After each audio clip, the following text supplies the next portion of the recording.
मुझे भी भूख लगी है। क्या कोई मुझे एक कौर दे सकता है? मैं यही हूँ, तुम्हारे सामने। मत रो, मैं तुम्हारा पति हूँ। तुम्हारे आंसू मुझे चैन से मरने नहीं देते। मैं यहीं खड़ा हूँ।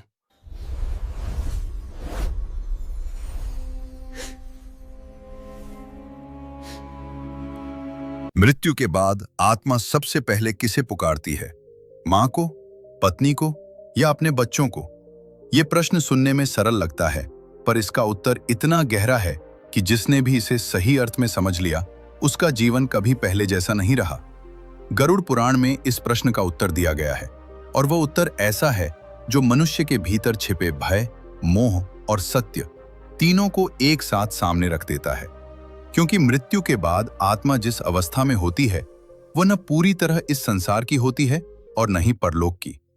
इस रहस्य का उत्तर खुद श्री कृष्ण जी ने नारद जी को बताया। चलिए बिना किसी देरी के जानते हैं इसका पूरा सच। एक समय की बात है, देवर्षि नारद अपनी वीणा धारण किए पृथ्वी लोक का भ्रमण कर रहे थे। वे राजमहलों से नहीं, साधारण घरों से सत्य को पहचानते थे। नगरों की चकाचौंध से दूर वे गांवों की पगडंडियों पर चलते हुए मनुष्यों के जीवन को देख रहे थे। तभी उनकी दृष्टि एक साधारण से घर पर ठहर गई। घर वैसा ही था जैसा हर दिन होता है। आंगन, दीवारें, छप्पर सब वही, पर वातावरण में एक अनकही पीड़ा थी। नारद ने दिव्य दृष्टि से देखा। उसी घर के भीतर एक आत्मा भटक रही थी। वह कभी चौखट के पास जाती, कभी भीतर लौट आती। कभी वह उसी स्थान पर खड़ी हो जाती जहां कभी वह बैठकर भोजन करता था। आत्मा व्याकुल थी, घबराई हुई थी और सबसे अधिक अकेली थी। घर में और भी लोग थे। स्त्रियां विलाप कर रही थीं, पुरुष शोक में मौन थे और एक छोटा बच्चा मां की गोद में रो रहा था। पर आत्मा को कोई देख नहीं पा रहा था। कोई उसकी उपस्थिति को महसूस नहीं कर पा रहा था। नारद का हृदय द्रवित हो उठा।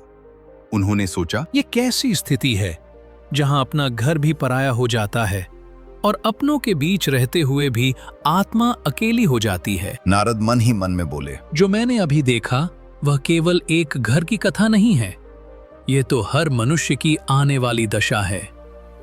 मृत्यु के बाद आत्मा क्यों भटकती है? वह यहां क्यों ठहरना चाहती है जबकि उसका समय इस लोक में समाप्त हो चुका होता है? और सबसे बड़ा प्रश्न, उसकी पहली इच्छा क्या होती है? नारद उसी क्षण वैकुंठ पहुंचे। उस समय श्री कृष्ण शांत भाव से विराजमान थे। उनके मुख पर वही करुण मुस्कान थी, पर दृष्टि में वह गहराई थी जो केवल सत्य को जानने वालों में होती है। नारद कृष्ण जी से शांत स्वर में बोले, प्रभु, आज पृथ्वी लोक में जो दृश्य मैंने देखा उसने मुझे भीतर तक विचलित कर दिया है। मैंने एक आत्मा को अपने ही घर में भटकते देखा। वो सब कुछ देख रही थी, सब कुछ सुन रही थी, पर कोई उसे देख नहीं पा रहा था, कोई उसकी बात सुन नहीं पा रहा था। हे माधव, मृत्यु के बाद आत्मा की ये दशा क्यों होती है? उसकी सबसे पहली इच्छा क्या होती है? वह किसे पुकारती है? कृष्ण जी ने कहा, नारद, तुमने जो प्रश्न किया है वो साधारण नहीं है। ये प्रश्न उस मोह का द्वार खोलता है जिसमें मनुष्य जीवन भर बंधा रहता है। जब तक देह है तब तक मनुष्य सोचता है कि वही सब कुछ है, पर मृत्यु के बाद जब आत्मा देह से अलग होती है तब उसे पहली बार अपने कर्मों और संबंधों का वास्तविक मूल्य समझ में आता है। इस सत्य को उपदेश से नहीं, कथा से समझा जा सकता है। इसलिए मैं तुम्हें एक प्रसंग सुनाता हूं। कृष्ण जी ने कहा, एक समय पृथ्वी लोक में एक छोटा सा गांव था। वो गांव धन से नहीं, धर्म से समृद्ध था। वहां रहने वाले लोग सरल थे, पर उनका जीवन नियमों और मर्यादा से बंधा था। उसी गांव में एक परिवार रहता था जिसकी सच्चाई और सदाचार की चर्चा दूर दूर तक होती थी। उस परिवार में एक युवक था, परिश्रमी था, ईमानदार था और अपने कर्तव्यों से कभी पीछे नहीं हटता था। उसकी पत्नी पतिव्रता थी, शांत स्वभाव की थी और उनका एक छोटा पुत्र था जिसकी हंसी से घर में प्राण बसे रहते थे। वो युवक अपने परिवार से अत्यंत प्रेम करता था। उसके लिए संसार का अर्थ वही घर, वही पत्नी और वही बालक था। वो सोचता था कि जीवन ऐसे ही चलता रहेगा। पर नारद, काल को किसी की योजनाओं से कोई सरोकार नहीं होता। एक दिन वो युवक अपने दैनिक कार्य से लौट रहा था। संध्या का समय था। आकाश में हल्का अंधकार उतर रहा था। अचानक उसका शरीर शिथिल हो गया। वो भूमि पर गिर पड़ा। देखने में कोई बड़ा घाव नहीं था, इसलिए लोगों को समझ नहीं आया कि क्या हुआ है। गांव वाले दौड़े आए। किसी ने पानी लाने को कहा, किसी ने उसका नाम पुकारा। पत्नी घबराकर उसके पास बैठ गई। उसने कांपती आवाज में पूछा, आप ठीक तो है ना? युवक ने कुछ कहना चाहा, पर शब्द साथ नहीं दे पाए। उसकी दृष्टि स्थिर हो गई। कुछ ही क्षणों में उसका शरीर शांत हो गया। कृष्ण जी ने कहा, गांव में कोहराम मच गया। लोग रोने लगे। पत्नी का विलाप आकाश को चीरने लगा। पर उसी क्षण नारद एक और घटना घटी जिसे कोई जीवित व्यक्ति नहीं देख पाया। उस युवक की आत्मा देह से अलग होकर खड़ी थी। वो अपने ही शरीर को देख रही थी। वो अपनी पत्नी को रोते देख रही थी। वो अपने बच्चे को पुकारते देख रही थी। आत्मा व्याकुल होकर बोली, मैं यही हूं, मैं मरा नहीं हूं, कोई मेरी बात क्यों नहीं सुन रहा? वो अपनी पत्नी के पास गई। उसे छूना चाहा, पर हाथ शून्य से टकरा गया।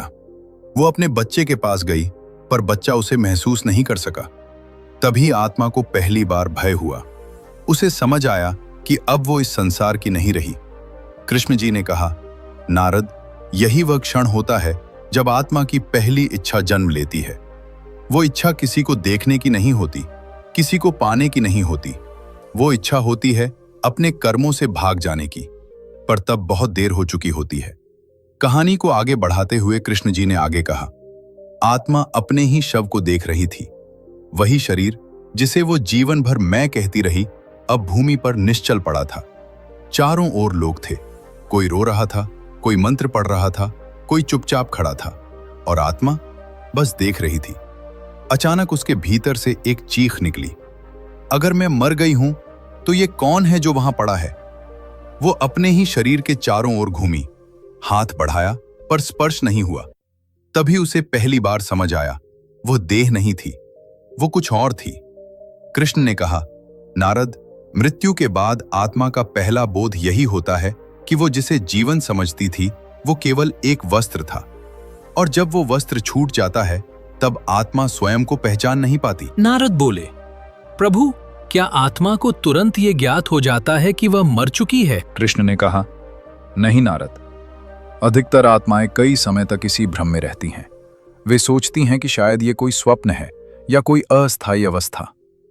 इसी कारण वे अपने घर, अपने शरीर और अपने संबंधों के चारों ओर भटकती रहती हैं। अभी 24 घंटे भी पूरे नहीं हुए थे। अचानक उस आत्मा के सामने दो भयावह आकृतियां प्रकट हुईं। नेत्र कठोर, स्वर गंभीर और हाथों में दिव्य लेखा। वे थे यमदूत। वे बोले नहीं, पर उनके सामने आते ही आत्मा कांप उठी। उसे कहीं ले जाया गया, न स्वर्ग न नरक। एक ऐसे स्थान पर जहां केवल सत्य था। वहां उसके सामने उसका कर्म दर्पण रखा गया। पिछले 24 घंटे नहीं, पूरा जीवन, हर शब्द, हर सोच, हर अनकहा भाव। आत्मा ने देखा, जहां उसने क्रोध किया, जहां उसने झूठ बोला, जहां उसने किसी को चोट पहुंचाई, वो रो पड़ी। मुझे नहीं पता था कि ये सब लिखा जा रहा है। यमदूत बोले, अब जानना आवश्यक है। 24 घंटे बाद उसे फिर से उसी घर के पास छोड़ दिया गया, पर अब वो और अधिक टूटी हुई थी। कृष्ण ने कहा, नारद, ये समय आत्मा के लिए सबसे कठिन होता है। न वो जीवित है, न मृत। न उसे भोजन मिलता है, न विश्राम। केवल स्मृतियां और पछतावा। घर में अग्नि जल चुकी थी, शव यात्रा जा चुकी थी। अब घर में चूल्हा जला। पत्नी ने थाली परोसी, बच्चे को खिलाया, बुजुर्ग ने निवाला लिया, और आत्मा वही खड़ी थी। उसे भूख लगी, बहुत तेज भूख। वो भोजन की ओर बढ़ी। गरम रोटी की खुशबू उसके भीतर उतर गई। उसने हाथ बढ़ाया, कुछ नहीं।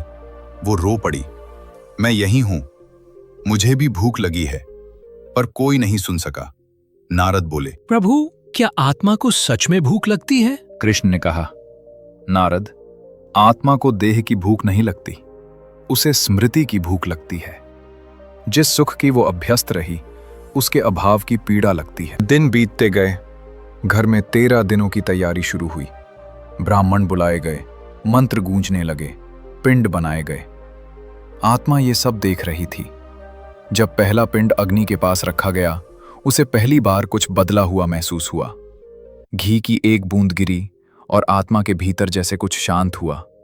वो आश्चर्य से बोली, ये क्या है? उसे लगा जैसे उसने कुछ ग्रहण किया हो, जैसे लंबे समय बाद कुछ मिला हो। कृष्ण ने कहा, नारद, यही पिंडदान का रहस्य है। ये भोजन नहीं है, ये संकेत है। ये आत्मा को ये बताने का माध्यम है कि उसका परिवार उसे भूला नहीं है। नारद बोले, तो क्या आत्मा पिंड से तृप्त होती है? कृष्ण ने कहा, नारद, पिंड आत्मा का पेट नहीं भरता, पिंड आत्मा को दिशा देता है। हर मंत्र के साथ आत्मा का भार थोड़ा हल्का होता गया। हर आहुति के साथ उसका भय कम होता गया। मंत्रों से जैसे मार्ग खुलने लगे। वो अब घर से बंधी नहीं रही। वो समझने लगी, ये ठहराव नहीं, यात्रा है। कृष्ण ने शांत स्वर में कहा, नारद, लोग सोचते हैं कि श्राद्ध मृतक को खाना खिलाने के लिए है, पर सत्य ये है, श्राद्ध पेट भरने के लिए नहीं, यात्रा शुरू करने की अनुमति है। जब तक पिंडदान नहीं होता, आत्मा बंधी रहती है, और जब होता है तब उसे आगे बढ़ने का द्वार मिलता है। आत्मा ने अंतिम बार घर की ओर देखा। अब उसमें पहले जैसा मोह नहीं था, अब उसमें समझ थी। उसने मन ही मन कहा, अब मैं चल सकती हूं, और वो धीरे धीरे उस मार्ग की ओर बढ़ गई जिसे केवल मंत्र खोल सकते हैं। कहानी आगे बढ़ाते हुए कृष्ण जी कहते हैं, उस पुरुष की मृत्यु के बाद जैसे उस घर से जीवन ही चला गया था। दिन उगता था, पर उस स्त्री के लिए कोई सुबह नहीं होती थी। रात उतरती थी, पर उसकी पीड़ा को कोई विश्राम नहीं मिलता था। वो दिन रात शोक में डूबी रहती, कभी आंगन में बैठकर, कभी कमरे के कोने में, कभी पति के वस्त्रों को पकड़कर। उसके आंसू थमने का नाम नहीं लेते थे। परिवार के लोग उसे समझाने की कोशिश करते। कोई सांस बनकर कहती, बेटी, जो हो गया वो हो गया, अब रोने से क्या बदलेगा। कोई देवर बोलता, भाभी इतना मत रोया करो, आप ऐसे ही खुद को खत्म कर लोगी। कोई बुजुर्ग गंभीर स्वर में कहता, शास्त्रों में लिखा है, अगर कोई स्त्री अपने पति के लिए बहुत अधिक विलाप करती है तो उसकी आत्मा को शांति नहीं मिलती। ये वाक्य उसके मन में बैठ गया, गहरे, बहुत गहरे। अब वो केवल दुख से नहीं रोती थी, अब वह डर से भी रोती थी। क्या मेरे रोने से उसे कष्ट हो रहा होगा? क्या मेरी वजह से वह भटक रहा होगा? कई बार वो अपने आंसू रोकने की कोशिश करती, दांत भींच लेती, आंचल से मुंह दबा लेती, पर जितना रोकती उतना ही भीतर से टूटती। वो अकेले में फूट फूट कर रोती और फिर स्वयं से ही डर जाती। एक दिन घर में लकड़ियां समाप्त हो गईं। किसी को जंगल जाना ही था। उसने बिना कुछ कहे टोकरी उठाई और जंगल की ओर चल दी। रास्ता लंबा था। पेड़ों के बीच से जाती पगडंडी उसके मन के सूने रास्तों जैसी लग रही थी। चलते चलते उसकी आंखों से फिर आंसू बहने लगे। वो बुदबुदाने लगी, अगर मेरा रोना उसे रोक रहा है तो मैं क्या करूं? मैं कैसे चुप हो जाऊं? उसी समय उसे सामने से एक साधु आते दिखाई दिए। कंधे पर झोली और चेहरे पर अजीब सी शांति। साधु ने उसे देखा, उसके आंसू देखे, उसकी थकी हुई देह देखी। साधु बोले, बेटी, इस निर्जन मार्ग पर तुम क्यों रो रही हो? स्त्री कुछ क्षण चुप रही, फिर जैसे भीतर का बांध टूट गया, स्त्री बोली, साधु महाराज, मेरा जीवन बहुत अच्छा चल रहा था। मेरा घर भरा पूरा था, मेरे पति स्नेही थे, मेरे बच्चे की हंसी से घर गूंजता था। उसकी आवाज कांपने लगी, पर अचानक एक दिन मेरे पति की मृत्यु हो गई। अब लोग कहते हैं कि अगर मैं ज्यादा रोऊंगी तो उनकी आत्मा को शांति नहीं मिलेगी।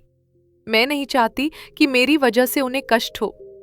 महाराज बताइए, मृत्यु के बाद आत्मा अपने परिवार से क्या चाहती है? उसकी अंतिम इच्छा क्या होती है? साधु कुछ देर तक मौन रहे, जैसे शब्दों से पहले करुणा को उतरने दे रहे हों। फिर उन्होंने बहुत शांत स्वर में कहा, बेटी, तुम्हारा दुख गलत नहीं है।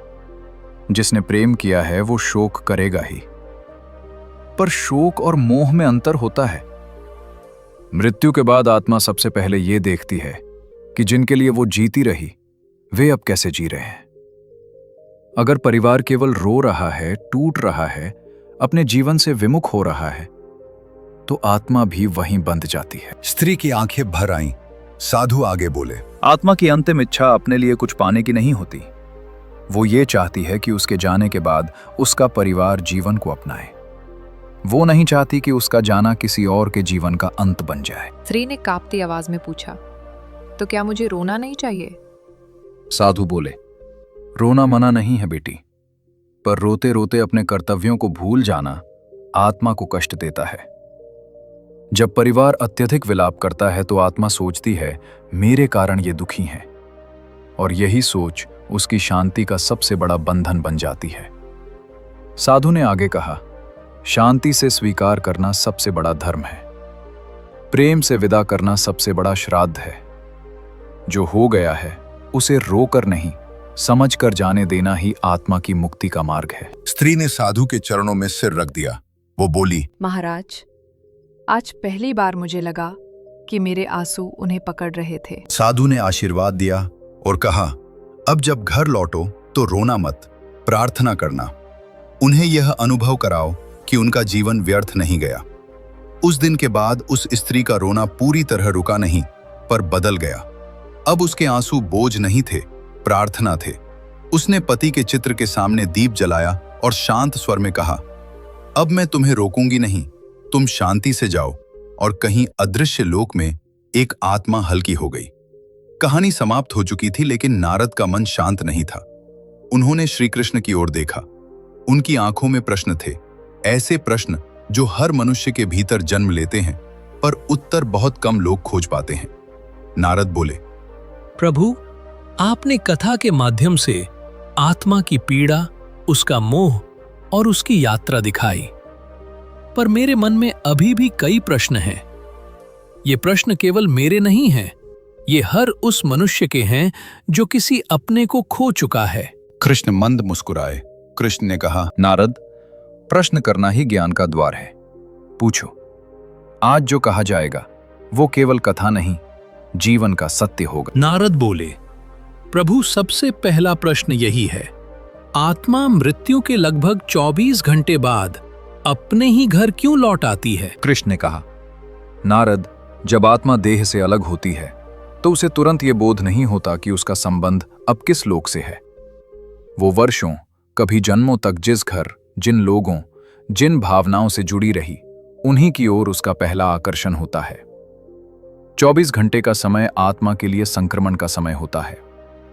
इस समय वो अपने जीवन को पीछे मुड़कर देखती है, अपने संबंधों को आखिरी बार महसूस करती है। इसलिए वो घर लौटती है, मोहवश, प्रेमवश, आदतवश। नारद बोले, तो क्या आत्मा अपने परिवार को देख सकती है? कृष्ण ने कहा, हाँ नारद, आत्मा देख सकती है, सुन सकती है, महसूस कर सकती है, पर बोल नहीं सकती, छू नहीं सकती। यही उसकी सबसे बड़ी पीड़ा होती है। वो देखती है कि जिनके लिए उसने जीवन जिया वे अब कैसे जी रहे हैं। नारद बोले, प्रभु, मृत्यु के बाद आत्मा अपने परिवार से क्या चाहती है? कृष्ण ने कहा, नारद, ये बहुत महत्वपूर्ण प्रश्न है। आत्मा धन नहीं चाहती, आत्मा भोजन नहीं चाहती, आत्मा आंसुओं की भी भूखी नहीं होती। वो केवल 3 चीजें चाहती है। पहली, स्वीकृति कि उसका जाना स्वीकार किया जाए। दूसरी, कृतज्ञता कि उसका जीवन व्यर्थ नहीं गया। तीसरी, विदाई कि उसे प्रेम से आगे बढ़ने दिया जाए। नारद बोले, तो क्या अधिक रोने से आत्मा को कष्ट होता है? कृष्ण ने गंभीर स्वर में कहा, नारद, रोना स्वयं में दोष नहीं है, पर अत्यधिक विलाप आत्मा को बांध देता है। जब परिवार बार बार कहता है, हम तुम्हारे बिना नहीं जी सकते, हम टूट गए हैं, हमारा सब कुछ चला गया, तो आत्मा सोचती है, मेरे कारण ये दुखी हैं, और यही विचार उसे आगे बढ़ने से रोक देता है। हाँ नारद, अत्यधिक रोना आत्मा को इसी लोक में फंसा सकता है। नारद बोले, प्रभु, तब आत्मा की सुकुशल विदाई के लिए परिवार को क्या करना चाहिए? कृष्ण ने कहा, आत्मा की विदाई कर्मकांड से पहले भाव से होती है। कुछ सरल नियम है। शांत रहना, विलाप को प्रार्थना में बदलना, मृत आत्मा के लिए कृतज्ञ शब्द कहना, ये कहना हम तुम्हारे जीवन के लिए आभारी हैं, और सबसे आवश्यक, जीवन को फिर से अपनाना। जब आत्मा देखती है कि उसका परिवार जी रहा है, कर्तव्य निभा रहा है, तो उसे शांति मिलती है। नारद बोले, प्रभु, क्या आत्मा सच में श्राद्ध और पिंडदान से तृप्त होती है? कृष्ण ने कहा, नारद, ये भ्रम मत पालो कि आत्मा भूखी है। पिंडदान भोजन नहीं, संकेत है। ये आत्मा को बताया जाता है कि अब उसका संबंध स्थूल संसार से समाप्त हो रहा है। मंत्र मार्ग खोलते हैं, भाव बंधन काटते हैं। नारद बोले, यदि कोई परिवार श्राद्ध न कर पाए तो क्या आत्मा भटकती रहती है? कृष्ण ने कहा, नारद, कर्मकांड से अधिक भाव महत्वपूर्ण है। यदि परिवार सच्चे मन से आत्मा को विदा करता है तो विधि अपने आप पूरी हो जाती है, पर यदि विधि हो और भाव न हो तो आत्मा फिर भी बंधी रहती है। नारद बोले, प्रभु, आत्मा को सबसे अधिक पीड़ा किस बात से होती है? कृष्ण ने कहा, अधूरी विदाई से।